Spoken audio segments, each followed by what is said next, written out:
Last ക്ലാസ്സിൽ എന്തായിരുന്നു discuss ചെയ്തിട്ടുണ്ടായിരുന്നത്?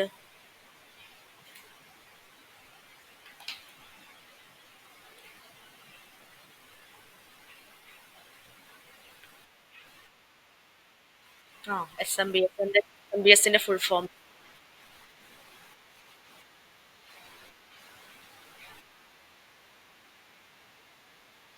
നമ്മൾ SMBS യൂസ് ചെയ്തിട്ടുണ്ടായിരുന്നത്.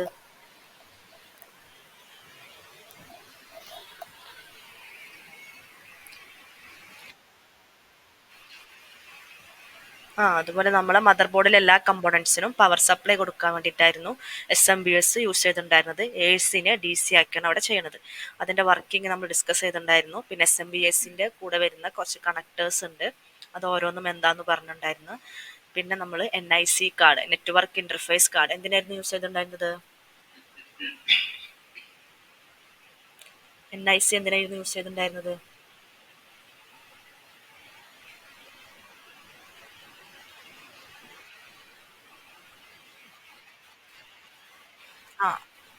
ഒരു കമ്പ്യൂട്ടറിന് നെറ്റ്വർക്ക് കണക്ഷൻ പ്രൊവൈഡ് ചെയ്യാൻ വേണ്ടി യൂസ് ചെയ്തിട്ടുണ്ടായിരുന്നു NIC എന്ന് പറയുന്നത്. പിന്നെ കമ്പ്യൂട്ടറിന്റെ ഡിഫറെന്റ് പോർട്സുകൾ നോക്കി, serial, parallel port, USB, PS2 port, VGA, ethernet port, audio port, പിന്നെ ഡാറ്റാ സെന്റർ എന്താന്ന് പറഞ്ഞിട്ടുണ്ടായിരുന്നു. അതേപോലെ disaster recovery, business continuity planning. ഇത്രയായിരുന്നു നമ്മൾ ലാസ്റ്റ് ക്ലാസ്സിൽ ഡിസ്കസ് ചെയ്തത്. ഇനി നെക്സ്റ്റ് നമുക്ക് നോക്കാനുള്ളതാണ് ഡിവൈസ് കണക്ടിവിറ്റി. ഡിവൈസ്, അതായത് ഒരു ഡിവൈസിന് നമുക്ക് ഏതെല്ലാം രീതിയിൽ കണക്ട് ചെയ്യാം.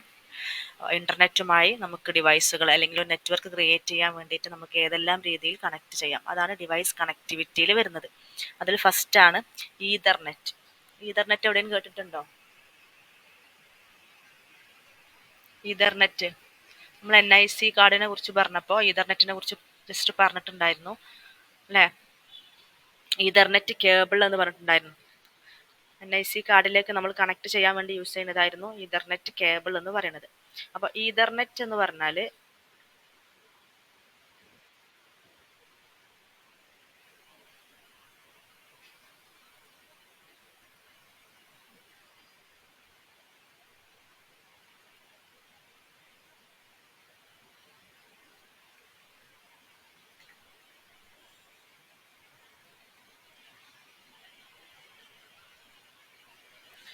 ഈതർനെറ്റ് എന്ന് പറഞ്ഞാൽ ഒരു കമ്മ്യൂണിക്കേഷൻ ടെക്നോളജിയാണ്.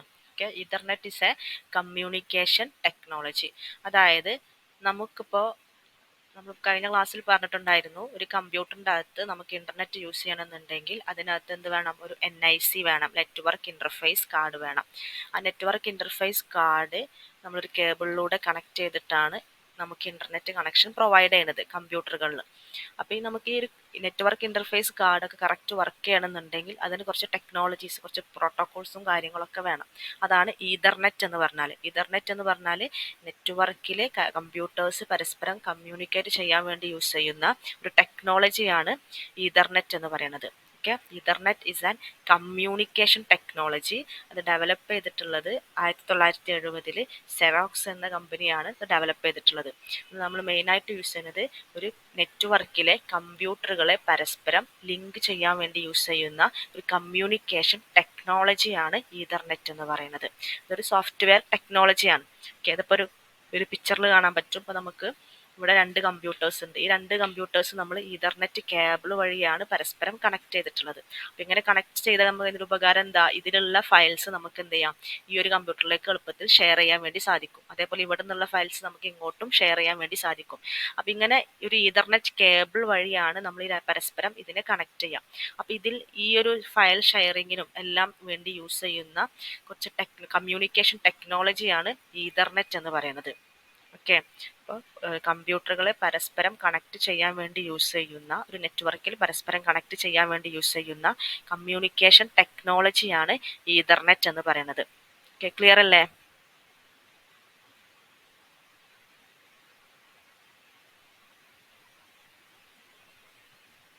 ക്ലിയർ അല്ലേ? ഒരു കമ്പ്യൂട്ടറിനെ നമുക്ക് എന്ത് ചെയ്യാം, ഒരു നെറ്റ്വർക്കിലേക്ക് കണക്ട് ചെയ്യാൻ വേണ്ടി യൂസ് ചെയ്യുന്ന ഒരു കമ്മ്യൂണിക്കേഷൻ ടെക്നോളജിയാണ് ഈതർനെറ്റ് എന്ന് പറയുന്നത്. Okay, ethernet is a networking ടെക്നോളജിയാണ്. അതിൻ്റെ അകത്ത് കുറേ പ്രോട്ടോകോൾസ് ഉണ്ടാവും, പോർട്ടുകൾ ഉണ്ടാവും. നമ്മൾ ഈതർനെറ്റ് പോർട്ട് പഠിച്ചിട്ടുണ്ടായിരുന്നു കഴിഞ്ഞ ക്ലാസ്സിൽ. അതുപോലെ കേബിൾ ഉണ്ടാവും, കമ്പ്യൂട്ടറിൻ്റെ NIC കാർഡ്, ഇതെല്ലാം ഇൻക്ലൂഡ് ചെയ്തിട്ടുള്ള ഒരു കമ്മ്യൂണിക്കേഷൻ ടെക്നോളജിയാണ് ഈതർനെറ്റ് എന്ന് പറയുന്നത്. അങ്ങനെ ഈതർനെറ്റിലൂടെയാണ് നമുക്ക് എന്ത് ചെയ്യാൻ പറ്റുന്ന ഒരു ലോക്കൽ ഏരിയ നെറ്റ്വർക്കിനും വൈഡ് ഏരിയ നെറ്റ്വർക്കും തമ്മിൽ പരസ്പരം കണക്ട് ചെയ്യാം. എന്താണ് ലാൻ എന്ന് കേട്ടിട്ടുണ്ട് നിങ്ങൾ? ലോക്കൽ ഏരിയ നെറ്റ്വർക്ക് എന്ന് പറഞ്ഞാൽ ഇപ്പോൾ നമ്മളെ കമ്പ്യൂട്ടറിൻ്റെ ഒക്കെ ലാബ് കൺസിഡർ ചെയ്യാം. ഇപ്പോൾ നമ്മൾ ഇൻസ്റ്റിറ്റ്യൂട്ടിലൊക്കെ ഉള്ള കമ്പ്യൂട്ടറിൻ്റെ ലാബിൻ്റെ അകത്ത് നമുക്കറിയാം ഒരുപാട് കമ്പ്യൂട്ടേഴ്സ് ഉണ്ടാവും അല്ലേ?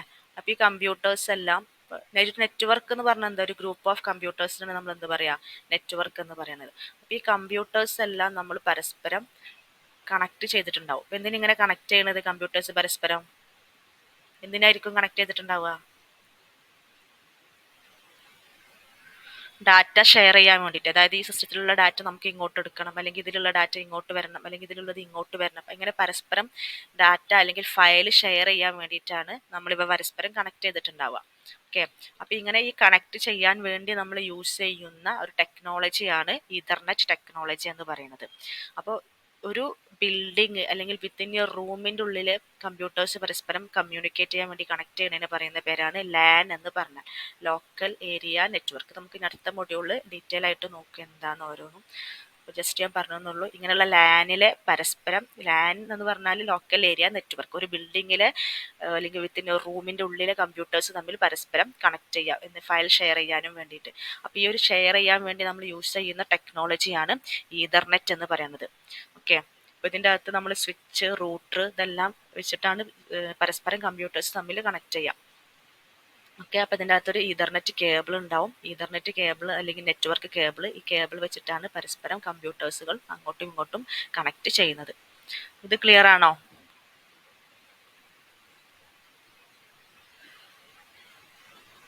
ക്ലിയർ ആണോ?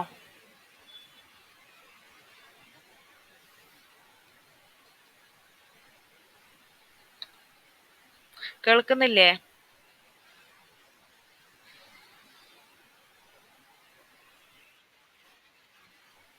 നിങ്ങൾ റെസ്പോണ്ട് ചെയ്യട്ടോ. അപ്പോൾ ഈതർനെറ്റ് എന്ന് പറഞ്ഞാൽ ഒരു നെറ്റ്വർക്കിംഗ് ടെക്നോളജിയാണ്. ഈ ടെക്നോളജി വെച്ചിട്ടാണ് കമ്പ്യൂട്ടറുകൾ പരസ്പരം കണക്ട് ചെയ്യുന്നത്. ഓക്കെ, അപ്പോൾ ഒരു നെറ്റ്വർക്ക് കമ്മ്യൂണിക്കേഷൻ ടെക്നോളജിയാണ്. 1970 സെറോക്സ് എന്ന കമ്പനിയാണ് ഇത് ഡെവലപ്പ് ചെയ്തിട്ടുള്ളത്. ഇതുവഴിയാണ് കമ്പ്യൂട്ടേഴ്സ് പരസ്പരം കണക്ഷൻ പോസിബിൾ ആക്കുന്നത്. നെക്സ്റ്റ് നമ്മൾ ഡിവൈസ് കണക്ടിവിറ്റിയിൽ വരുന്നതാണ് ബ്ലൂടൂത്ത്. ബ്ലൂടൂത്ത് എല്ലാവരും കേട്ടിട്ടില്ലേ? ഇല്ലേ? നമ്മളൊരു ഷോർട്ട് റേഞ്ച് ഡാറ്റ കമ്മ്യൂണിക്കേഷന് വേണ്ടി യൂസ് ചെയ്യുന്നതാണ് ബ്ലൂടൂത്ത് എന്ന് പറയുന്നത് അല്ലേ? ഇപ്പം നമ്മുടെ ഫോണുകളിൽ നമ്മൾ അത് പരസ്പരം ഇപ്പോൾ ഫോട്ടോസ് അല്ലെങ്കിൽ എന്തെങ്കിലും പാട്ടൊക്കെ ഷെയർ ചെയ്യാൻ വേണ്ടി നമ്മൾ ബ്ലൂടൂത്ത് വെച്ചിട്ടായിരുന്നു ആദ്യമൊക്കെ ചെയ്തിരുന്നത്. വാട്സപ്പൊക്കെ നമ്മൾ ഇത്രയും പോപ്പുലർ ആകുന്നതിൻ്റെ മുന്നേ എല്ലാവരും ബ്ലൂടൂത്ത് വെച്ചിട്ടൊക്കെ ആയിരുന്നു ചെയ്തിട്ടുണ്ടായിരുന്നത്. അപ്പോൾ ബ്ലൂടൂത്ത് എന്ന് പറഞ്ഞാൽ short range wireless voice and data കമ്മ്യൂണിക്കേഷന് വേണ്ടി യൂസ് ചെയ്യുന്നതാണ് ബ്ലൂടൂത്ത് എന്ന് പറയുന്നത്. ഓക്കെ, അപ്പോൾ ആ ബ്ലൂടൂത്ത് വർക്ക് ചെയ്യുന്ന ഏരിയനെ നമ്മൾ വയർലെസ് പേഴ്സണൽ ഏരിയ നെറ്റ്വർക്ക് എന്നാണ് പറയുക. പേഴ്സണൽ ഏരിയ നെറ്റ്വർക്കിൻ്റെ എക്സാമ്പിളാണ് ബ്ലൂടൂത്ത് എന്ന് പറയുന്നത്. ഓക്കെ, സ്മാളർ ഡിസ്റ്റൻസിലാണ് നമ്മൾ നോർമലി ബ്ലൂടൂത്ത് യൂസ് ചെയ്യുക. ബ്ലൂടൂത്ത് 1994 എറിക്സൺ എന്ന് പറയുന്ന സയൻറ്റിസ്റ്റാണ് ബ്ലൂടൂത്ത് ആദ്യമായിട്ട് കണ്ടെത്തിയത്. അതിൻ്റെ ബ്ലൂടൂത്തിൻ്റെ ആർക്കിടെക്ചർ എന്ന് പറയുന്ന പേരാണ് പൈക്കോനെറ്റ്. ഈ ടേമുകൾ ജസ്റ്റ് നിങ്ങളൊന്ന് ഓർത്ത് വെക്കട്ടോ. അത് architecture of Bluetooth is known as piconet. ബ്ലൂടൂത്തിൻ്റെ ആർക്കിടെക്ചർ എന്ന് പറയുന്ന പേരാണ് പൈക്കോനെറ്റ്. ഓക്കെ, ഇനി നമുക്ക്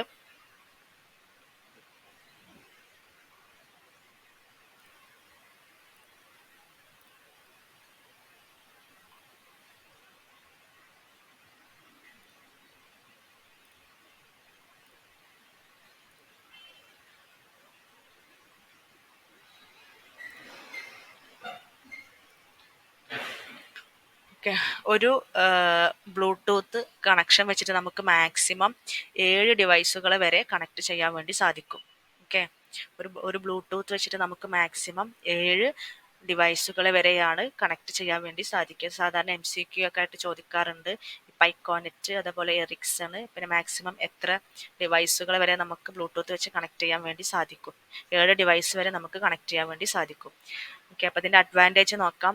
ലോ കോസ്റ്റ് ആണ്, ഈസി ടു യൂസ് ആണ്, പിന്നെ പെനിട്രേറ്റ് ചെയ്യാനുള്ള കഴിവുണ്ട്. അതായത് ഒരു മതിലിൻ്റെ അപ്പുറം ഇപ്പുറം ഇരിക്കുകയാണെങ്കിലും ബ്ലൂടൂത്ത് വഴി നമുക്ക് എന്ത് ചെയ്യാൻ പറ്റും, സെൻഡ് ചെയ്യാൻ വേണ്ടി സാധിക്കും.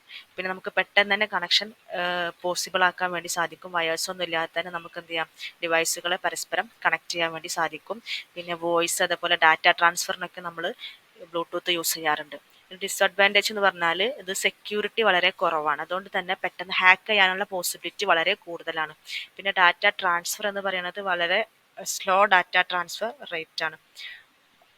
ഓക്കെ, അപ്പോൾ ഇതൊക്കെയാണ് ബ്ലൂടൂത്തിൽ മെയിനായിട്ട് നമുക്ക് ഓർത്തിരിക്കേണ്ട പോയിന്റ്സ്.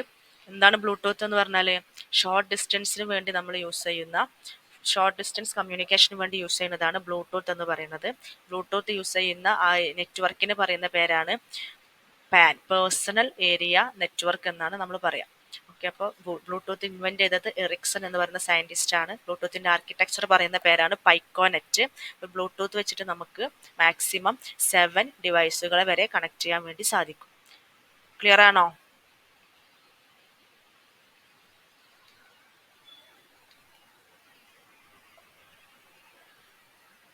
ക്ലിയർ അല്ലേ? നെക്സ്റ്റ് വരുന്നതാണ് wireless connectivity. Okay, wireless connectivity നമ്മളിപ്പോൾ ഈ പറഞ്ഞ ബ്ലൂടൂത്തും എല്ലാം വയർലെസ് കണക്ടിവിറ്റിക്ക് എക്സാമ്പിൾ ആണ്. ഈതർനെറ്റ് നമ്മൾ പറഞ്ഞത് കേബിൾ വെച്ചിട്ടാണ് എന്ത് ചെയ്യുക, പരസ്പരം കമ്പ്യൂട്ടേഴ്സിന് തമ്മിൽ കണക്ട് ചെയ്യുന്നത്. ഇനി വയർലെസ് കണക്ടിവിറ്റി എന്ന് പറഞ്ഞാൽ എന്താ, വയർ ഇല്ലാതെ എന്ത് ചെയ്യുക, ഡാറ്റ ട്രാൻസ്ഫർ, 2 or more ഡിവൈസുകൾ തമ്മിൽ എന്ത് ചെയ്യുക, പരസ്പരം ഡാറ്റ ട്രാൻസ്ഫർ ചെയ്യുക. അതാണ് വയർലെസ് കണക്ടിവിറ്റി കൊണ്ട് ഉദ്ദേശിക്കുന്നത്. ഇവിടെ ഈതർനെറ്റ് കേബിളോ അല്ലെങ്കിൽ ഒപ്റ്റിക്കൽ ഫൈബർ കേബിളോ ഒന്നും ഇല്ലാതെ എന്ത് ചെയ്യുക, ഡാറ്റ ട്രാൻസ്ഫർ ചെയ്യാം. അതിന് മെയിനായിട്ട് എക്സാമ്പിൾ ആണ് ഒന്ന് വൈഫൈ, അതുപോലെ ബ്ലൂടൂത്ത്. വൈഫൈൻ്റെ ഫുൾ ഫോം ഓർത്ത് വെക്കുക, wireless fertility. Wireless fertility. Okay, അപ്പോൾ വൈഫൈ ആണ്, നമുക്ക് റേഡിയോ വേവ്സ് ആണ് വൈഫൈയിൽ യൂസ് ചെയ്യുന്നത്. അപ്പോൾ നമുക്കറിയാം വൈഫൈ യൂസ് ചെയ്യുമ്പോൾ നമുക്ക് വയറൊന്നും ഇല്ലാതെ തന്നെ എന്ത് ചെയ്യാം, നമുക്ക് ഇന്റർനെറ്റ് യൂസ് ചെയ്യാനും അല്ലെങ്കിൽ ഡിവൈസുകളെ തമ്മിൽ പരസ്പരം കണക്ട് ചെയ്യാനും വേണ്ടി സാധിക്കും. അതാണ് വയർലെസ് കണക്ടിവിറ്റി. പിന്നെ എന്നതാണ് ബ്ലൂടൂത്ത്. ബ്ലൂടൂത്ത് ഇപ്പോൾ നമ്മൾ പറഞ്ഞു ഷോർട്ട് റേഞ്ച് ഡിസ്റ്റൻസിന് വേണ്ടി നമ്മൾ യൂസ് ചെയ്യുന്നതാണ് ബ്ലൂടൂത്ത്. അത് നമ്മൾ വയർലെസ് ആയിട്ടാണ് യൂസ് ചെയ്യുന്നത്. ഓക്കെ, അപ്പോൾ വയർലെസ് കണക്ടിവിറ്റിക്ക് എക്സാമ്പിൾ ആണ് ഒന്ന് വൈഫൈ, മറ്റൊന്ന് ബ്ലൂടൂത്ത്.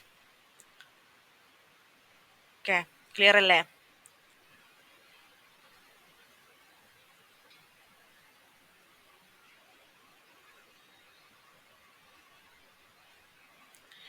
ക്ലിയർ അല്ലേ പറഞ്ഞത്?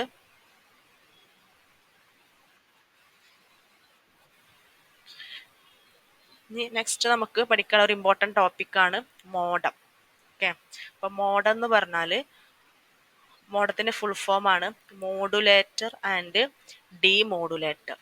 Modulator and demodulator.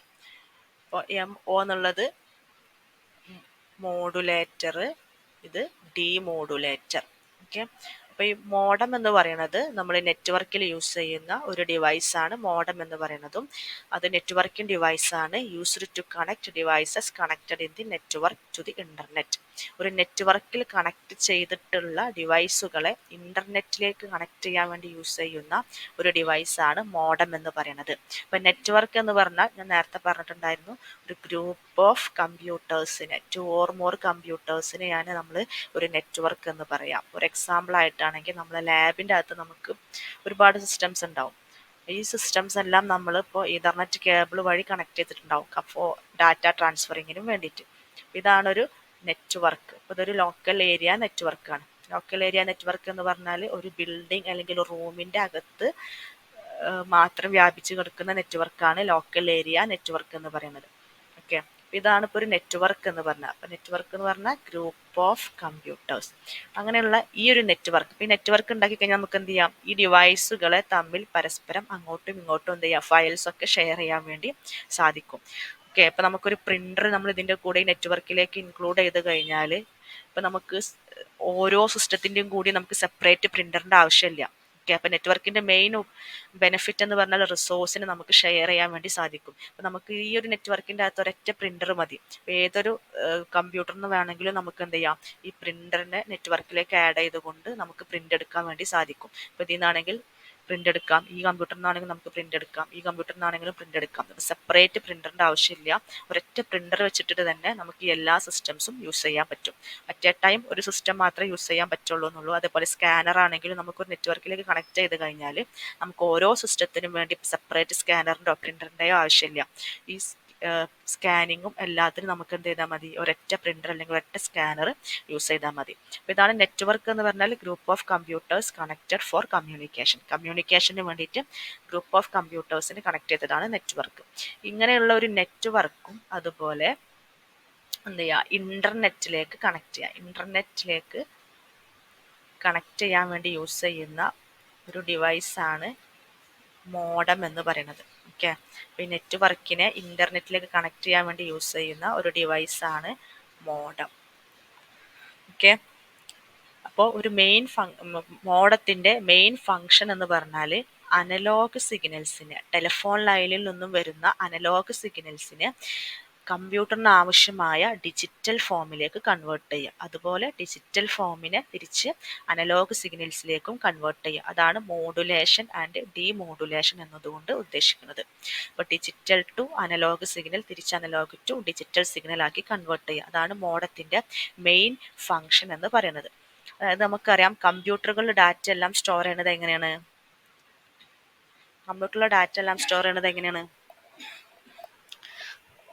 ബൈനറി ഫോർമാറ്റിലാണ് അല്ലേ. സീറോസും വൺസും ആയിട്ടാണ് കമ്പ്യൂട്ടറുകളിൽ ഡാറ്റ എല്ലാം സ്റ്റോർ ചെയ്യുന്നത്. അതായത് ഡിജിറ്റൽ ഫോമിലാണ് ഉണ്ടാവുക. അപ്പോൾ ഈ ഡിജിറ്റൽ ഫോമിലുള്ള ഡാറ്റനെ എങ്ങോട്ട്, അനലോഗ് സിഗ്നൽസിലേക്ക് മാറ്റാൻ വേണ്ടി നമ്മൾ യൂസ് ചെയ്യുന്ന ഒരു ഡിവൈസാണ് മോഡം എന്ന് പറയുന്നത്. ഓക്കെ, അപ്പോൾ ഈ മോഡത്തിൻ്റെ വർക്കിംഗ് നമുക്ക് നോക്കാം. ഓക്കെ, അപ്പോൾ ഇത് ഒരു കമ്പ്യൂട്ടറാണ്. അപ്പോൾ കമ്പ്യൂട്ടറിൽ നിന്നും ജനറേറ്റ് ചെയ്യുന്ന ഡാറ്റ ഡിജിറ്റൽ സിഗ്നൽ ആയിരിക്കും. നമ്മൾ പറഞ്ഞു സീറോസും വൺസും ആയിരിക്കും. അപ്പോൾ നിങ്ങളിപ്പോൾ ഒരു സിസ്റ്റത്തിൽ ഇരുന്നിട്ട് ഒരു വേറെ സിസ്റ്റത്തിലുള്ള, ഇപ്പോൾ ഒരു സിസ്റ്റം എ എന്ന് കൊടുത്തു, ഓക്കെ, സിസ്റ്റം ബി എന്ന് കൊടുത്തു, വേറെ സിസ്റ്റത്തിലുള്ള ഒരാൾക്ക് നിങ്ങൾ എന്ത് ചെയ്യണേ, മെയിൽ സെൻഡ് ചെയ്യാന്ന് വിചാരിച്ചു. ഹലോ ഹലോ കേൾക്കുന്നില്ലേ? സൗണ്ട് കുറവാ, ബ്രേക്ക് ആവുണ്ടാ? എല്ലാവർക്കും ഉണ്ടോ പ്രശ്നം?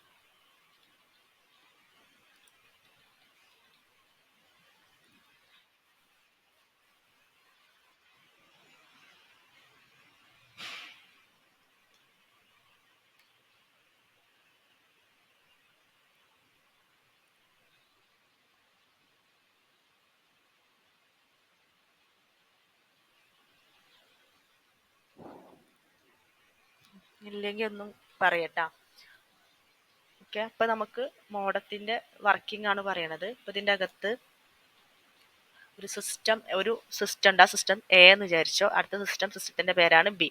ഓക്കെ, കേൾക്കുന്നില്ലേ?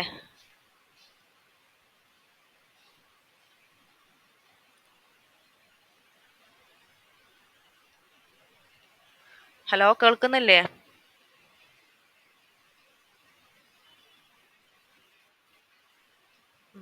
അപ്പോൾ ഈ ഒരു സിസ്റ്റത്തിൽ ഇരുന്നിട്ട് നമുക്ക് ഈ സിസ്റ്റത്തിലുള്ള ഒരാൾക്ക് ഒരു മെയിൽ സെൻഡ് ചെയ്യണം. ഓക്കെ, അല്ലെങ്കിൽ നിങ്ങളിപ്പോൾ വാട്സപ്പിൽ മെസ്സേജ് അയക്കുക, അങ്ങനെ എന്തെങ്കിലും നമുക്ക് എന്ത് ചെയ്യണം, ഒരു സിസ്റ്റത്തിൽ നിന്ന് മറ്റൊരു സിസ്റ്റത്തിലേക്ക് നമുക്ക് ഡാറ്റ സെൻഡ് ചെയ്യണം. അപ്പോൾ കമ്പ്യൂട്ടർ ജനറേറ്റ് ചെയ്യുന്ന ഇൻഫർമേഷൻ എന്ന് പറയുന്നത് എപ്പോഴും എന്താണ്, ഡിജിറ്റൽ ഫോമിലായിരിക്കും. അതായത് വൺസിൻ്റെയും സീറോസിൻ്റെയും കോമ്പിനേഷനിലായിരിക്കും കമ്പ്യൂട്ടറിൽ നിന്ന് ജനറേറ്റ് ചെയ്യുന്ന ഡാറ്റ. അതാണ് ഡിജിറ്റൽ സിഗ്നൽ എന്ന് പറയുന്നത്. ഓക്കെ, അപ്പോൾ നമ്മൾ ഈ സെൻഡ് ചെയ്യുന്ന ഡാറ്റ നേരെ എങ്ങോട്ട് പാസ് ചെയ്യും, മോഡത്തിലേക്ക് കടത്തിവിടും. ഓക്കെ, മോഡത്തിലേക്ക് കടത്തിവിടും. മോഡം അതിനെന്താക്കി മാറ്റുന്നു, അനലോഗ് സിഗ്നലാക്കി മാറ്റുന്നു. ഇതാണ് നമ്മുടെ ടെലിഫോണിൻ്റെ കേബിൾ. അപ്പോൾ ഈ ടെലിഫോണിൻ്റെ കേബിളിലൂടെ ഇപ്പം നമ്മുടെ സംസാരിക്കുന്നതൊക്കെ എന്താണ്, അനലോഗ് സിഗ്നലാണ്. ഓക്കെ, അതായത് നമുക്ക് അതിൻ്റെ ഫ്രീക്വൻസി കൂടും കുറയും അല്ലേ. നമ്മൾ സൗണ്ട് കൂടുന്നതിനനുസരിച്ച് നമ്മൾ ഫ്രീക്വൻസി കൂടും, സൗണ്ട് നമ്മൾ കുറക്കുന്നതിനനുസരിച്ച് ഫ്രീക്വൻസി കുറയും. അതാണ് അനലോഗ് സിഗ്നൽ എന്ന് പറഞ്ഞാൽ. അപ്പം ടെലിഫോൺ കേബിളിലൂടെ പാസ് ചെയ്യാൻ പറ്റുന്ന ഡാറ്റ എന്താണ്, അനലോഗ് സിഗ്നലാണ്. അപ്പം നമ്മൾ കമ്പ്യൂട്ടറിൽ നിന്നുള്ള ഡിജിറ്റൽ സിഗ്നലിനെ അനലോഗ് സിഗ്നലാക്കി കൺവേർട്ട് ചെയ്തിട്ടാണ് ടെലിഫോൺ ലൈനിലൂടെ ഇത് പാസ് ചെയ്യുന്നത്. ഓക്കെ. അങ്ങനെ ടെലിഫോൺ ലൈനിലൂടെ അനലോഗ് സിഗ്നലിൽ നമ്മൾ പാസ് ചെയ്ത് തിരിച്ച് റിസീവറിൻ്റെ അടുത്ത് എത്തുമ്പോൾ റിസീവർ സൈഡിലും ഒരു മോഡ് ഉണ്ടാവും. അപ്പോൾ ആ മോഡം ഈ വരുന്ന അനലോഗ് സിഗ്നലിനെ തിരിച്ചെന്താക്കി മാറ്റുന്നു, ഡിജിറ്റൽ സിഗ്നലാക്കി കൺവേർട്ട് ചെയ്തിട്ടാണ് ഈ ഒരു സിസ്റ്റത്തിലേക്ക് കൊടുക്കുന്നത്. ക്ലിയർ ആണോ?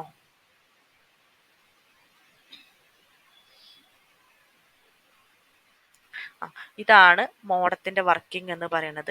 അപ്പോൾ ഈ ഡിജിറ്റൽ സിഗ്നൽ നമ്മൾ അനലോഗ് സിഗ്നലാക്കി മാറ്റുന്നതിന് പറയുന്ന പേരാണ് മോഡുലേഷൻ.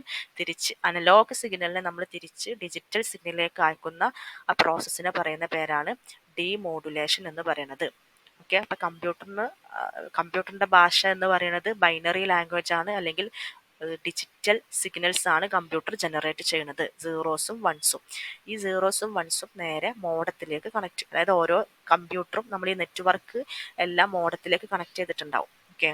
അപ്പോൾ ഈ മോഡത്തിലേക്ക് എന്ത് ചെയ്യും, സിഗ്നൽ പോകും. മോഡം അതിനെന്ത് ചെയ്യും, ഈ കിട്ടുന്ന ഡിജിറ്റൽ സിഗ്നലിനെ അനലോഗ് സിഗ്നലാക്കി മാറ്റും. എന്തിനാണ് ഈ അനലോഗ് സിഗ്നൽ ആക്കുന്നത്? അത് നമ്മൾ അയക്കുന്ന ഈ ഡാറ്റ ടെലിഫോൺ കേബിളിലൂടെ ആയിരിക്കും പാസ് ചെയ്യാം. ഈ ടെലിഫോൺ കേബിളിന് മനസ്സിലാവുന്ന സിഗ്നൽ എന്ന് പറയുന്നത് എന്താണ്, അനലോഗ് സിഗ്നലാണ്. അതുകൊണ്ട് അത് അനലോഗ് സിഗ്നലാക്കി കൺവേർട്ട് ചെയ്യും. തിരിച്ച് അനലോഗ് സിഗ്നൽ റിസീവർ സൈഡിൽ എത്തുമ്പോൾ ഇത് മോഡം അതിനെ റിസീവ് ചെയ്തിട്ട് അതിനെ ഡിജിറ്റൽ സിഗ്നലാക്കി കൺവേർട്ട് ചെയ്തിട്ട് കമ്പ്യൂട്ടറിന് തിരിച്ചു കൊടുക്കുന്നു. ഇതാണ് ഒരു മോഡത്തിന്റെ ബേസിക് വർക്കിംഗ് എന്ന് പറയുന്നത്. ആണ് ഇവിടെ കൊടുത്തിട്ടുള്ളത്. ഡിജിറ്റൽ സിഗ്നൽ അല്ലെങ്കിൽ മോഡുലേറ്റ് ദ ഡിജിറ്റൽ സിഗ്നൽസ്, അത് മോഡത്തിലൂടെ കടത്തിവിടും. മോഡം അതെന്ത് ചെയ്യും, ടെലിഫോൺ നെറ്റ്വർക്കിലേക്ക് കൊടുക്കും. ഇപ്പോൾ ടെലിഫോൺ നെറ്റ്വർക്കിലേക്ക് കൊടുക്കുമ്പോൾ അതിന് അനലോഗ് സിഗ്നൽ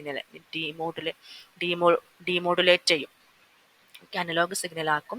ഈ അനലോഗ് സിഗ്നൽ തിരിച്ച് റിസീവർ സൈഡിലുള്ള മോഡത്തിലേക്ക് എത്തുന്നു. മോഡം അതിനെ വീണ്ടും ഡിജിറ്റൽ സിഗ്നലാക്കി റിസീവറിലേക്ക് കൊടുക്കുന്നു. ഇതാണ് ഇതിൻ്റെ ബേസിക് വർക്കിംഗ്. അപ്പോൾ ഇതിൻ്റെ സ്റ്റെപ്പ് ഓരോന്നും നോക്കാം. Data generation. നമുക്ക് ഫസ്റ്റ് ഡാറ്റ ഒരു ട്രാൻസ്ഫർ ചെയ്യുമ്പോൾ നമുക്ക് ആദ്യം കമ്പ്യൂട്ടർ സിസ്റ്റം അതിനെ എന്താക്കി മാറ്റുന്നു, ഡിജിറ്റൽ ഫോമിലാക്കി മാറ്റുന്നു. ഇപ്പോൾ നിങ്ങൾ വാട്സപ്പിൽ അയക്കുന്ന മെസ്സേജുകൾ, അപ്പോൾ നിങ്ങൾ എന്തെങ്കിലും മെയിൽ അയക്കുക അല്ലെങ്കിൽ വാട്സപ്പ് അയക്കുക, എന്ത് അയക്കുകയാണെങ്കിലും അതിനെന്ത് ചെയ്യും, കമ്പ്യൂട്ടർ ആദ്യം അതിനെ ഒരു ഡിജിറ്റൽ ഫോമിലേക്ക് മാറ്റുന്നു. ഡിജിറ്റൽ ഫോം എന്ന് പറഞ്ഞാൽ സീറോസും വൺസിൻ്റെയും കോമ്പിനേഷൻ ആക്കി മാറ്റുന്നു. അതിനുശേഷം രണ്ടാമത്തെ സ്റ്റെപ്പ് എന്ന് പറയുന്നത് ഈ ഡിജിറ്റൽ സിഗ്നൽസിനെ എന്താക്കുന്നു, അനലോഗ് സിഗ്നൽസ് ആക്കി മാറ്റുന്നു. അതാണ് മോഡുലേഷൻ എന്ന് പറയുന്നത്. അങ്ങനെ അനലോഗ് സിഗ്നൽ ആക്കി മാറ്റുന്ന ഈ മോഡുലേറ്റഡ് സിഗ്നലിനെ ട്രാൻസ്മിറ്റ് ചെയ്യുന്നു ടെലിഫോൺ നെറ്റ്വർക്കിലൂടെ, ടെലിഫോൺ കേബിളിലൂടെ എന്ത് ചെയ്യും, റിസീവറിലേക്ക് ട്രാൻസ്ഫർ ചെയ്യുന്നു. അതാണ് തേർഡ് സ്റ്റെപ്പ്. ഫോർത്ത് സ്റ്റെപ്പ് എന്ന് പറഞ്ഞാൽ ഈ റിസീവർ സൈഡിൽ എത്തുമ്പോൾ അവിടെയുള്ള മോഡം, ഓക്കെ, ആ മോഡം ഈ അനലോഗ് സിഗ്നലിനെ തിരിച്ചെന്താക്കി മാറ്റുന്നു, ഡിജിറ്റൽ സിഗ്നലാക്കി കൺവേർട്ട് ചെയ്യുന്നു. ഡിജിറ്റൽ സിഗ്നലിന് മാത്രം കമ്പ്യൂട്ടറിന് മനസ്സിലാവുന്നത് ഡിജിറ്റൽ സിഗ്നലാണ്, അതുകൊണ്ട് തന്നെ ഡിജിറ്റൽ സിഗ്നലാക്കി മാറ്റുന്നു. അങ്ങനെ ഇവിടെ എത്തിക്കഴിഞ്ഞാൽ ഫിഫ്ത്ത് സ്റ്റെപ്പാണ് ഡീകോഡിങ്. അപ്പോൾ ഈ ഡീമോഡുലേറ്റ് ചെയ്ത ഡാറ്റനെ കമ്പ്യൂട്ടർ എന്ത് ചെയ്യും, ഡീകോഡ് ചെയ്തിട്ട് അത് മനസ്സിലാക്കിയെടുക്കുന്നു. എന്താണെന്നുള്ളത് കറക്റ്റ് ഡീകോഡ് ചെയ്തിട്ട് അതിനെന്താ യൂസർ അണ്ടർസ്റ്റാൻഡബിൾ ഫോമിലേക്ക് ആക്കിയിട്ട് അതിൻ്റെ റെസിപ്പിയൻറ്റിന് തിരിച്ചു കൊടുക്കുകയാണ് ചെയ്യുന്നത്. ഇതാണ് മോഡത്തിൻ്റെ വർക്കിംഗ്. ക്ലിയർ അല്ലേ?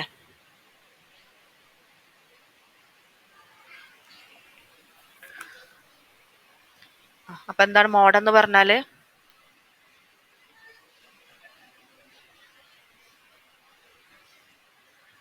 എന്താണ് മോഡെന്ന് പറഞ്ഞാൽ?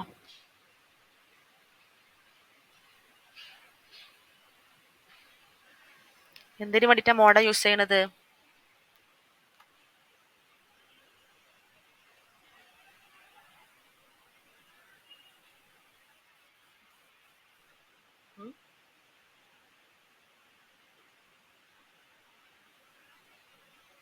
എന്തിനാ മോഡം യൂസ് ചെയ്യണത്?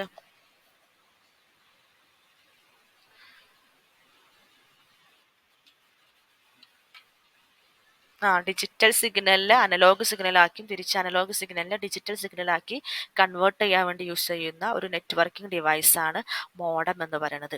അപ്പോൾ ഒരു നെറ്റ്വർക്ക് ഉണ്ടാവും, ഈ നെറ്റ്വർക്കിൻ്റെ അകത്ത് ഒരുപാട് ഡിവൈസുകൾ ഉണ്ടാവും. ഈ ഡിവൈസുകളെല്ലാം മോഡമായിട്ട് കണക്ട് ചെയ്യും. അപ്പോൾ ഇവിടുന്ന് വരുന്ന ഈ ഡാറ്റനെ നേരെ മോഡത്തിലേക്ക് പാസ് ചെയ്യും. മോഡം അതിനെന്ത് ചെയ്യും, അനലോഗ് സിഗ്നലാക്കി നേരെ ടെലിഫോൺ ലൈനിലേക്ക് കടത്തിവിടും. അതാണ് ഇപ്പോൾ നമ്മൾ ഇൻ്റർനെറ്റ് എന്നുകൊണ്ട് ഉദ്ദേശിക്കുന്നത്. അങ്ങനെ ഇൻ്റർനെറ്റിലൂടെ ഇത് ട്രാവൽ ചെയ്ത് തിരിച്ച് റിസീവർ സൈഡ്, നമുക്ക് ആർക്കാണോ അയക്കേണ്ടത് ആ സൈഡിലുള്ള മോഡത്തിലെത്തുന്നു. അവിടെ നിന്ന് തിരിച്ച് ആ സിസ്റ്റത്തിലേക്ക് എത്തുന്നു. അപ്പോൾ നമ്മുടെ മൊബൈലിലൊക്കെ ആണെങ്കിൽ നമ്മുടെ മൊബൈലിൻ്റെ കൂടെ തന്നെ ഇൻബിൽട്ട് ചെയ്തിട്ട് മോഡം ഉണ്ടാവും. ഓക്കെ, നമ്മൾ ഈ നെറ്റ്വർക്കിൻ്റെ കേസിലൊക്കെ നമ്മൾ സെപ്പറേറ്റ് മോഡം നമുക്ക് കാണാൻ വേണ്ടി സാധിക്കും. നമ്മുടെ മൊബൈലിലൊക്കെ അതിൻ്റെ കൂടെ തന്നെ ഇൻബിൽറ്റ് ചെയ്തിട്ട് ഓട്ടോമാറ്റിക് ആയിട്ട് എന്ത് ചെയ്യും, നമ്മളിപ്പോൾ ഒരു മെസ്സേജ് വാട്സപ്പിൽ മെസ്സേജ് അയക്കുമ്പോൾ അത് ഓൾറെഡി അനലോഗ് സിഗ്നൽ ആയിട്ടാണ് പാസ് ചെയ്യുന്നത്. ഓക്കെ, ക്ലിയർ അല്ലേ?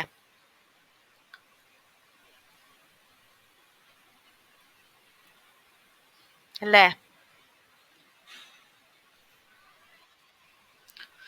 നെക്സ്റ്റ് ആണ് സിസ്റ്റം സ്പെസിഫിക്കേഷൻ. സിസ്റ്റം സ്പെസിഫിക്കേഷൻ നമ്മൾ മുന്നത്തെ ക്ലാസ്സിൽ നോക്കിയിട്ടുണ്ടായിരുന്നു, ഓർമ്മ ഉണ്ടാ? ഞാൻ കാണിച്ചു തന്നിട്ടുണ്ടായിരുന്നു സിസ്റ്റം സ്പെസിഫിക്കേഷൻ എങ്ങനെ എടുക്കുക എന്നുള്ളത്.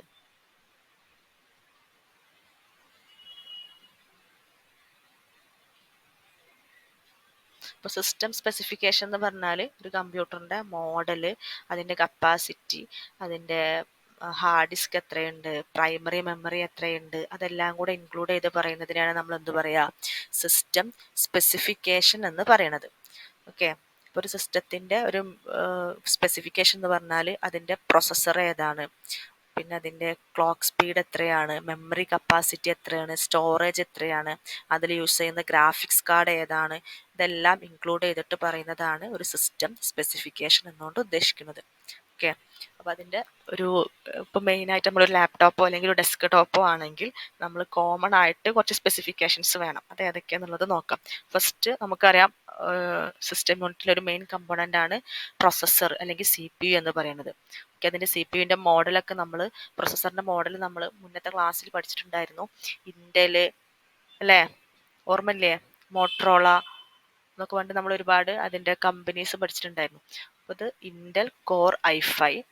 ഓക്കെ, ഒരു സ്പെസിഫിക്കേഷൻ പറഞ്ഞതാണ് ഇൻ്റർ കോർ i5 അല്ലെങ്കിൽ AMD റൈസൺ. ഇതിലേതെങ്കിലും ഒരു കമ്പനി, അല്ലെങ്കിൽ ഇതിൽ ഒരുപാട് കമ്പനീസ് ഉണ്ട്, കോമൺ ആയിട്ട് യൂസ് ചെയ്യുന്നതാണ് ഒന്ന് ഇൻ്റൽ അല്ലെങ്കിൽ AMD. പിന്നെ അതിൽ എത്ര കോർ ഉണ്ട്, അതായത് ഒരു CPU അകത്ത് തന്നെ എത്ര കോറായിട്ടാണ് അത് വർക്ക് ചെയ്യുന്നത്. പിന്നെ അതിൻ്റെ ക്ലോക്ക് സ്പീഡ് 3.5 GHz അല്ലെങ്കിൽ ഹയർ ആയിരിക്കും അതിൻ്റെ ക്ലോക്ക് സ്പീഡ്. നമ്മൾ പറഞ്ഞിട്ടുണ്ടായിരുന്നു കമ്പ്യൂട്ടർ എല്ലാം വർക്ക് ചെയ്യുന്നത് ഒരു ക്ലോക്ക് സ്പീഡിനെ ഡിപ്പെൻഡ് ചെയ്തിട്ടാണ്, അതിൻ്റെ സ്പീഡ്. അതുപോലെ മെമ്മറി കപ്പാസിറ്റി, മെയിൻ മെമ്മറിൻ്റെ കപ്പാസിറ്റി എന്ന് പറയുന്നത് 16 GB DDR4. ഇത് 8 GB ആവാം, 16 GB ആവാം, നമ്മൾ കോമൺ ആയിട്ട് പറയട്ടാ. DDR4 നമ്മൾ പഠിച്ചിട്ടുണ്ടായിരുന്നില്ലേ? എന്തായിരുന്നു DDR4? DDR4ന്റെ ഫുൾ എന്താ? ഡബിൾ ഡാറ്റ റേറ്റ് അല്ലേ?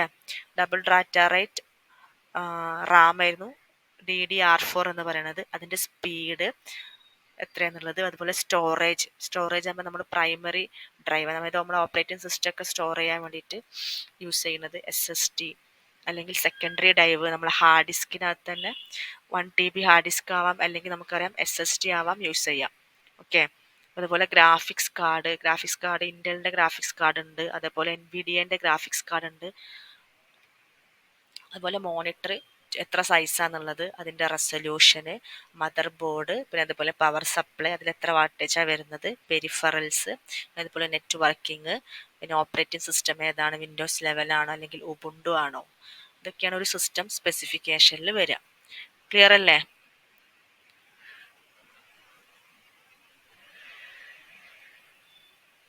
അല്ലേ?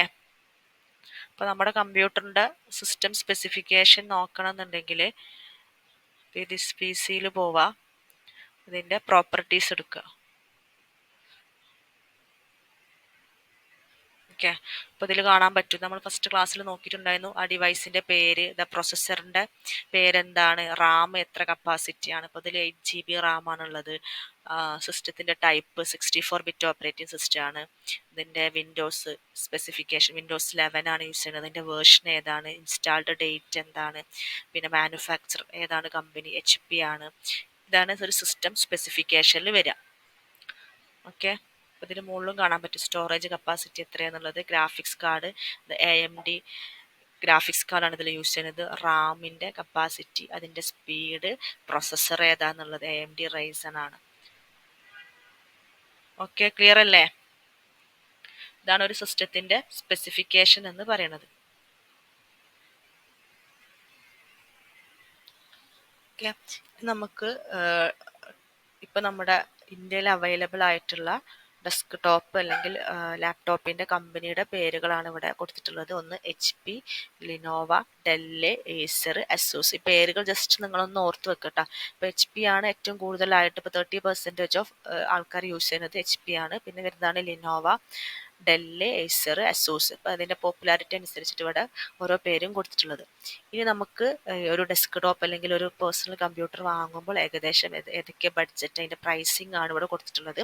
ഒരു ബഡ്ജറ്റ് ഡെസ്ക്ടോപ്പ്, അതായത് ഇപ്പോൾ നമുക്കൊരു നോർമൽ ബ്രൗസ് ചെയ്യാനും അല്ലെങ്കിൽ നിങ്ങൾക്കൊരു ഡോക്യുമെൻറ്റ്, ഇപ്പോൾ വേർഡ് ഡോക്യുമെൻ്റ് ഒക്കെ എഡിറ്റ് ചെയ്യുക, അതുപോലെ ഓൺലൈൻ ക്ലാസ്സുകളൊക്കെ അറ്റൻഡ് ചെയ്യുക. അപ്പോൾ അങ്ങനെ ഒരു ബഡ്ജറ്റ് ഡെസ്ക്ടോപ്പാണ് നമ്മൾ പ്രിഫർ ചെയ്യണമെന്നുണ്ടെങ്കിൽ നമുക്കതിൻ്റെ HP 2020 മോഡൽ ഇവിടെ കൊടുത്തിട്ടുണ്ട്. അതിൻ്റെ പ്രൊസസ്സർ ഏതാണ് കമ്പനി, 4GB റാം മതി. പിന്നെ ഹാർഡ് ഡിസ്കിൻ്റെ കപ്പാസിറ്റി, അതിൻ്റെ റേറ്റ് ഏകദേശം 31,990 രൂപയാണ് വരിക. ഇനിയിപ്പോൾ നിങ്ങൾ ലിനോവ, ഓരോ കമ്പനിക്ക് അനുസരിച്ചിട്ട് അതിൻ്റെ പ്രൈസിങ് വ്യത്യാസം വരും. നിങ്ങളിപ്പോൾ ലിനോവ ആണ് പ്രിഫർ ചെയ്യണമെന്നുണ്ടെങ്കിൽ അതിൻ്റെ ഇൻ്റൽ കോർ i3 ആണ് വരുന്നത്, 4GB റാം, പിന്നെ ഹാർഡ് ഡിസ്കിൻ്റെ കപ്പാസിറ്റി, അതിൻ്റെ റേറ്റ് ഇവിടെ കൊടുത്തിട്ടുണ്ട്. ഇനി അസൂസ് എന്ന് പറയുന്ന കമ്പനി ആണെങ്കിൽ അപ്പോൾ ഇതിനൊക്കെ എന്താവും, സ്പീഡ് വ്യത്യാസം വരും. ഇപ്പോൾ കോർ i3 ഇപ്പം നമുക്ക് ഗെയിമിങ്ങിനും അങ്ങനെ കുറച്ചും കൂടി ഹൈ ഹാൻഡിനാണെങ്കിൽ നമ്മൾ i5 അല്ലെങ്കിൽ i7 പ്രൊസസ്സറാവും നമ്മൾ യൂസ് ചെയ്യുക. ജസ്റ്റ് അതിൻ്റെ പ്രൈസിങ് ഒക്കെ ഒന്ന് അറിയാൻ വേണ്ടിയിട്ടാണ് കേട്ടോ. ഇനി നിങ്ങൾക്ക് മിഡ് റേഞ്ച് ഡെസ്ക്ടോപ്പ് എന്ന് പറഞ്ഞാൽ നമ്മുടെ മൾട്ടി ടാസ്കിങ് അല്ലെങ്കിൽ പ്രോഗ്രാമിങ്ങിനൊക്കെ വേണ്ടിയിട്ട് നമ്മൾ യൂസ് ചെയ്യുന്നതാണ് മിഡ് റേഞ്ച് ഡെസ്ക്ടോപ്പ്. അതിൻ്റെ അകത്ത് നമ്മൾ കോർ i5 ആണ് മെയിൻലി യൂസ് ചെയ്യുക. റാമിൻ്റെ കപ്പാസിറ്റി 16GB ആണ്. 512GB SSDയും അതുപോലെ 1TB ഹാർഡ് ഡിസ്കും രണ്ടും കൂടെ ഒന്നിച്ച് കപ്പാസിറ്റി കൂട്ടാൻ വേണ്ടി രണ്ടും കൂടെ ഒന്നിച്ചാണ് ഇവിടെ നമ്മൾ യൂസ് ചെയ്യുന്നത്. അതിൻ്റെ റേറ്റ് ഇവിടെ കൊടുത്തിട്ടുണ്ട്. അതുപോലെ ലിനോവ ആണെങ്കിൽ എത്ര റേറ്റ് എന്നുള്ളത്, അതുപോലെ HP ആണെങ്കിലും റേറ്റ് എത്ര എന്നുള്ളതും ഇവിടെ കൊടുത്തിട്ടുണ്ട്. ഇനി ഹൈ ഹാൻഡ് ഡെസ്ക്ടോപ്പ് എന്ന് പറഞ്ഞാൽ നമുക്ക് ഗെയിമിങ്ങിന്, അതുപോലെ വീഡിയോ എഡിറ്റിങ്ങിന്, പ്രൊഫഷണൽ ആപ്ലിക്കേഷനൊക്കെ യൂസ് ചെയ്യുന്നതാണ് ഹൈ ഹാൻഡ്. അപ്പോൾ അതിൻ്റെ റേറ്റ് എന്ന് പറയുന്നത് ഇപ്പോൾ 70,000 ആൻഡ് എബോവ് ആണ് വരിക. അപ്പോൾ മിനിമം 70,000 എങ്കിലും വരും. അപ്പോൾ അതിൻ്റെ പ്രത്യേകത എന്ന് വെച്ചാൽ അതിൻ്റെ പ്രൊസസ്സറിൻ്റെ i7 പ്രൊസസ്സർ ആയിരിക്കും യൂസ് ചെയ്യുക. പിന്നെ റാം, അതുപോലെ SSD, പിന്നെ ഗ്രാഫിക്സ് കാർഡ് ഒക്കെ അതിൻ്റെ കൂടെ തന്നെ ഇൻക്ലൂഡഡ് ആയിരിക്കും. ഓക്കെ, ജസ്റ്റ് ഈ പ്രൈസിങ്ങും കാര്യങ്ങളും നിങ്ങളൊന്ന് ജസ്റ്റ് നോക്കി വെക്കട്ടോ. അത് എക്സാമിനൊന്നും അങ്ങനെ ചോദിക്കാറില്ല, പക്ഷെ നമ്മൾ അറിഞ്ഞിരിക്കണം. ക്ലിയർ അല്ലേ?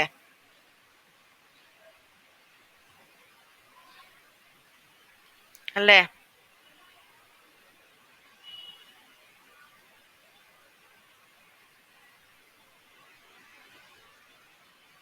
ക്ലിയർ അല്ലേ ഇത്രയും പറഞ്ഞത്?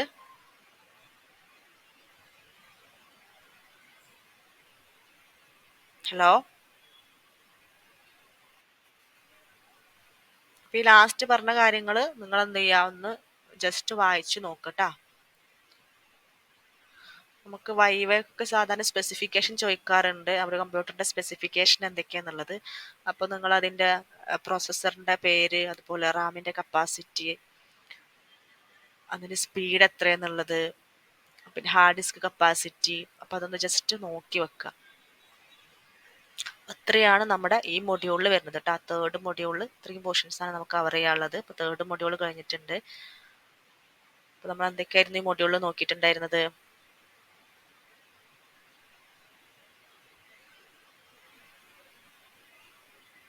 ഫസ്റ്റ് നമ്മൾ മദർ ബോർഡ് നോക്കിയില്ലേ. അപ്പോൾ മദർ ബോർഡ് എന്ന് പറഞ്ഞാൽ ഒരു പ്രിന്റഡ് സർക്യൂട്ടാണ്. നമ്മളെ കമ്പ്യൂട്ടറിന്റെ എല്ലാ കമ്പോണൻസും നമ്മൾ കണക്ട് ചെയ്തിട്ടുള്ളത് മദർ ബോർഡിലേക്കാണ്. ഓക്കെ, അപ്പോൾ അതിൻ്റെ മദർ ബോർഡിൻ്റെ പിക്ചറൊക്കെ നമ്മൾ നോക്കിയിട്ടുണ്ടായിരുന്നു. അപ്പോൾ അതിൽ ഓരോ കമ്പോണൻസും നമ്മൾ എക്സ്പ്ലെയിൻ ചെയ്തിട്ടുണ്ടായിരുന്നു. അപ്പോൾ ഇതിൻ്റെ മദർ ബോർഡ് നിങ്ങൾക്ക് ഒരു 10 മാർക്കിന് ചോദിച്ചാൽ ഈ ഡയഗ്രാം വേണം നിങ്ങൾ വരയ്ക്കാൻ. ഒരു മദർ ബോർഡിനകത്ത് ഒരു പ്രൊസസ്സർ ഉണ്ടാവും, പിന്നെ നോർത്ത് ബ്രിഡ്ജ് ഉണ്ട്, സൗത്ത് ബ്രിഡ്ജ് ഉണ്ട്. പ്രൊസസ്സറും മെയിൻ മെമ്മറി അതുപോലെ ഗ്രാഫിക്സ് കാർഡെല്ലാം പരസ്പരം കണക്ട് ചെയ്യുന്നത് നോർത്ത് ബ്രിഡ്ജ് വഴിയാണ്. പിന്നെ സൗത്ത് ബ്രിഡ്ജ് വഴിയാണ് നമ്മളെ PCI സ്ലോട്ട്, അതുപോലെ കീബോർഡ്, മൗസ് എല്ലാം കണക്ട് ചെയ്യുന്നത് സൗത്ത് ബ്രിഡ്ജ് വഴിയാണ്. പിന്നെ ഈ കീബോർഡും മൗസും എല്ലാം ഡയറക്റ്റ് CPU കണക്ഷൻ വരുന്നില്ല, നോർത്ത് ബ്രിഡ്ജ് വഴിയാണ് ഇവർ പരസ്പരം കണക്ട് ചെയ്തിട്ടുണ്ടായിരുന്നത്. ഓക്കെ, അപ്പോൾ CPU എന്താണെന്നുള്ളത് നോക്കി. പോലെ മെമ്മറി 2 ടൈപ്പ് ഉണ്ട്, primary and secondary. Primary memory നമ്മൾ റാമും റോമെന്നും വീണ്ടും ഡിവൈഡ് ചെയ്തിട്ടുണ്ട്. റാമാണ് ഇതിലെ മെയിൻ മെമ്മറി. പിന്നെ റാമിനെ തന്നെ നമ്മൾ വീണ്ടും SRAM ആൻഡ് DRAM എന്ന് പറഞ്ഞ് ഡിവൈഡ് ചെയ്തിട്ടുണ്ട്. DRAM ആണ് നമ്മൾ കോമൺലി യൂസ് ചെയ്യുന്ന മെമ്മറീസ്. SRAM എന്ന് പറയുന്നത് ഫാസ്റ്റ് മെമ്മറിയാണ്, ക്യാഷ് മെമ്മറിയിലൊക്കെയാണ് നമ്മൾ യൂസ് ചെയ്യുക. ഇനി DRAM തന്നെ നമ്മൾ അസിൻക്രണസ് DRAM ഉണ്ട്, സിൻക്രണസ് DRAM ഉണ്ട്. അതിൽ അസിൻക്രണസ് DRAMൽ വരുന്നതായിരുന്നു DDR3 SDRAM അതുപോലെ DDR4 SDRAM. Second north bridge എന്താണെന്ന് പറഞ്ഞു. നോർത്ത് ബ്രിഡ്ജ് എന്തിനായിരുന്നു? പ്രൊസസ്സർ, മെമ്മറി, അതുപോലെ ഹൈ സ്പീഡ് പെരിഫറലിനൊക്കെ കണക്ട് ചെയ്യാൻ വേണ്ടി നമ്മൾ യൂസ് ചെയ്യുന്നതാണ് നോർത്ത് ബ്രിഡ്ജ് എന്ന് പറയുന്നത്. സൗത്ത് ബ്രിഡ്ജ് വെച്ചിട്ടാണ് നമ്മൾ ഓഡിയോ പോർട്സ്, USB, അതുപോലെ കീബോർഡ്, മൗസ് ഇതിനൊക്കെ കണക്ട് ചെയ്യാൻ വേണ്ടി യൂസ് ചെയ്യുന്നതാണ് സൗത്ത് ബ്രിഡ്ജ് എന്ന് പറയുന്നത്.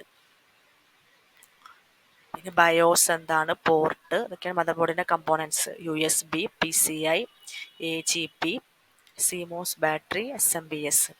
നെക്സ്റ്റ് നമ്മൾ SSD എന്താണെന്ന് നോക്കി. SSD എന്ന് പറഞ്ഞാൽ ഹാർഡ് ഡിസ്കിൻ്റെ അതേപോലെ തന്നെ പെർമനൻ്റ് ആയിട്ട് ഡാറ്റ സ്റ്റോർ ചെയ്യാൻ വേണ്ടി യൂസ് ചെയ്യുന്നതാണ്. ഇവിടെ ഹാർഡ് ഡിസ്കിനുള്ള പോലെ മെക്കാനിക്കൽ പാർട്സ് ഒന്നും ഇവിടെ യൂസ് ചെയ്യുന്നില്ല, ചിപ്പ് വഴിയാണ് ഡാറ്റ സ്റ്റോർ ചെയ്യുന്നത്. പിന്നെ അതുപോലെ SSDയും ഇത് ഇമ്പോർട്ടൻ്റ് ആട്ടോ. ഹാർഡ് ഡിസ്ക് ഡ്രൈവും SSDയും തമ്മിലുള്ള ഡിഫറൻസ് ഇമ്പോർട്ടൻ്റ് ആണ്. ഈ ടേബിൾ ഇങ്ങനെ തന്നെ പഠിച്ചു വെക്കുക. നെക്സ്റ്റ് നമ്മൾ എന്താണ് DVD നോക്കി. അതുപോലെ ഗ്രാഫിക് സിസ്റ്റം അതിൽ യൂസ് ചെയ്തതാണ് PCIs. ഓക്കെ, PCIയിലാണ് നമ്മുടെ ഓഡിയോ കാർഡ് അല്ലെങ്കിൽ നെറ്റ്വർക്ക് കാർഡ്, നമ്മൾ ഈ പറഞ്ഞ NIC കാർഡൊക്കെ നമ്മൾ പ്ലേസ് ചെയ്യുന്നത് PCI സ്ലോട്ടിലാണ്. പിന്നെ ഇപ്പോൾ നമ്മൾ യൂസ് ചെയ്യുന്നത് PCIe ആണ്. അതുപോലെ ഗ്രാഫിക്സിക്കൽ പർപ്പസിന് വേണ്ടി നമ്മൾ ഗ്രാഫിക്സ് കാർഡൊക്കെ പ്ലേസ് ചെയ്യാൻ വേണ്ടി നമ്മൾ യൂസ് ചെയ്യുന്നതാണ് AGP എന്ന് പറയുന്നത്. പിന്നെ SMPS കമ്പ്യൂട്ടറിൻ്റെ അകത്ത് ഡിവൈസുകൾക്ക് പവർ കൊടുക്കാൻ വേണ്ടി യൂസ് ചെയ്യുന്നു. അതിൻ്റെ കണക്ടേഴ്സ് നോക്കി. NIC എന്ന് പറഞ്ഞാൽ ഒരു കമ്പ്യൂട്ടറിനെ നെറ്റ്വർക്കിലേക്ക് കണക്ട് ചെയ്യാൻ വേണ്ടി യൂസ് ചെയ്യുന്നതാണ് NIC എന്ന് പറയുന്നത്.